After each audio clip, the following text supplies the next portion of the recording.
UP के मौजूदा दौर के हालात देखिए। बाकायदा जब एक पार्टी के पास विकास रोजगार के मुद्दे नहीं हैं, कानून व्यवस्था खराब हो चुकी है, तो उनके पास सिवाय इस तरीके की स्पीच देने के और उस स्पीच से हिंदू और मुसलमान करने के और उसके पास अब कोई रास्ता नहीं रह गया है। उनके नेता भगाए जा रहे हैं, पीटे जा रहे हैं, दौड़ाए जा रहे हैं।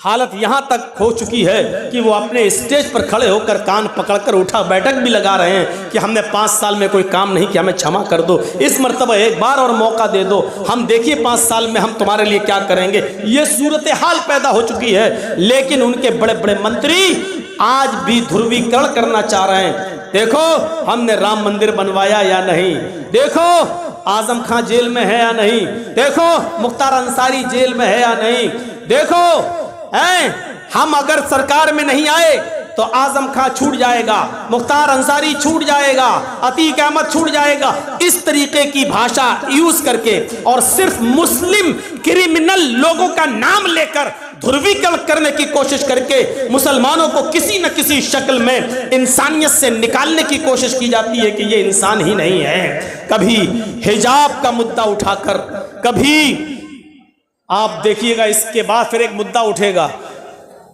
किसका?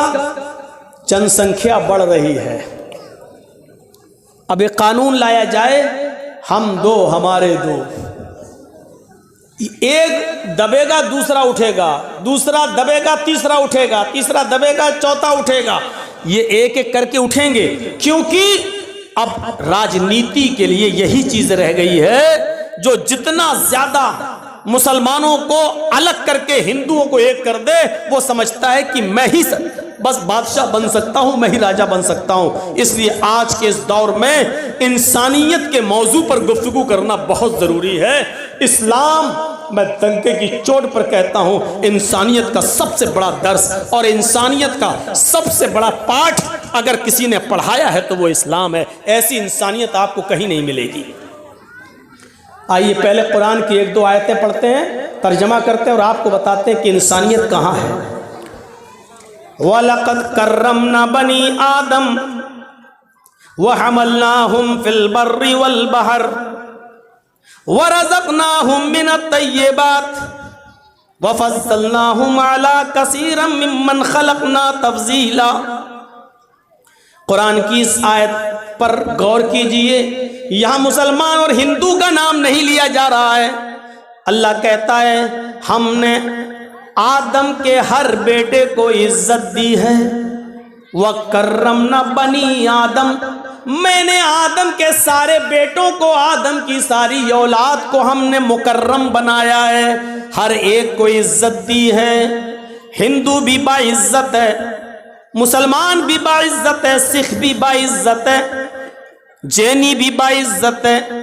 दुनिया में जितने मज़ाहिब हैं सब आदम की औलाद, जो भी मजहब के मानने वाले आदम की औलाद हैं। अल्लाह कहता है हमने आदम के हर बेटे को, हमने बनी आदम को मुकर्रम बनाया है, मुअज़्ज़ज़ बनाया है, बाइज्जत बनाया है। और आदम के हर बेटे को हमने वहमलनाहुम फिल बर्रि वल बहर, हमने आदम के हर बेटे को खुश्की और तरी में, खुश्की और समंदर में हमने उनको सवारी दी है। हमने उनको सवारी यानी हमने उनको सवार किया, उठाया है। आप देख लीजिए, अगर एक हिंदू को इज्जत है तो एक मुसलमान को भी इज्जत मिली हुई है। समंदर में नाव या पानी के जहाजों में अगर सफर करते हैं तो आदम का हर बेटा करता है। पानी पर किसी की मिल्कियत नहीं है, वो हिंदू भी उस पे चलता है, मुसलमान भी चलता है, सिख भी चलता है, ईसाई भी चलता है। उसी को अल्लाह कह रहा है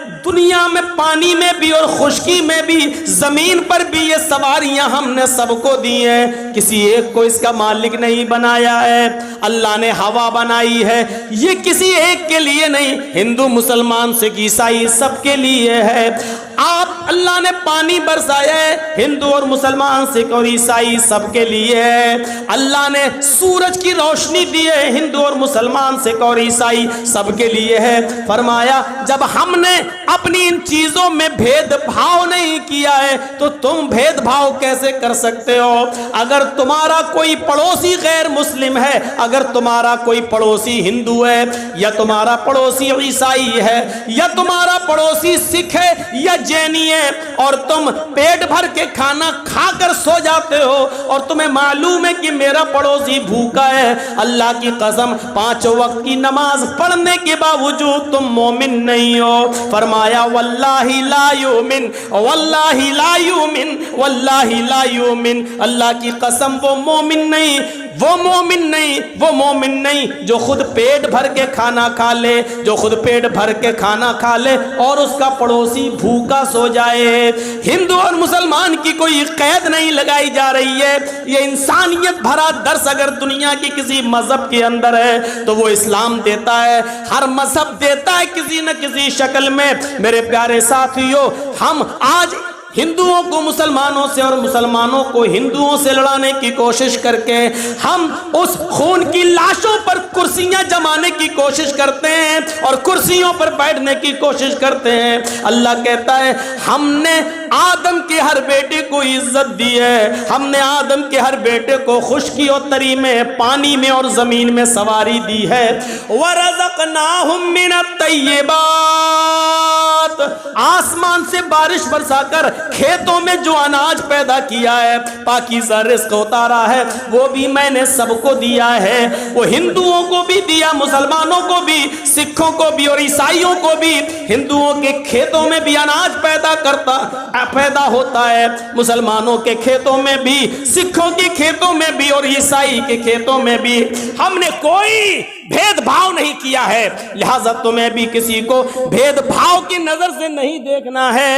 وَحَمَلْنَاهُمْ فِي الْبَرِّ وَالْبَحْرِ وَرَزَقْنَاهُمْ مِنَ الطَّيِّبَاتِ وَفَضَّلْنَاهُمْ عَلَى كَثِيرٍ مِّمَّنْ خَلَقْنَا تَفْضِيلًا، اور ہم نے آدم کے ہر بیٹے کو، ہم نے آدم کی اولاد کو بہت سی مخلوق کے اوپر فضیلت دی ہے۔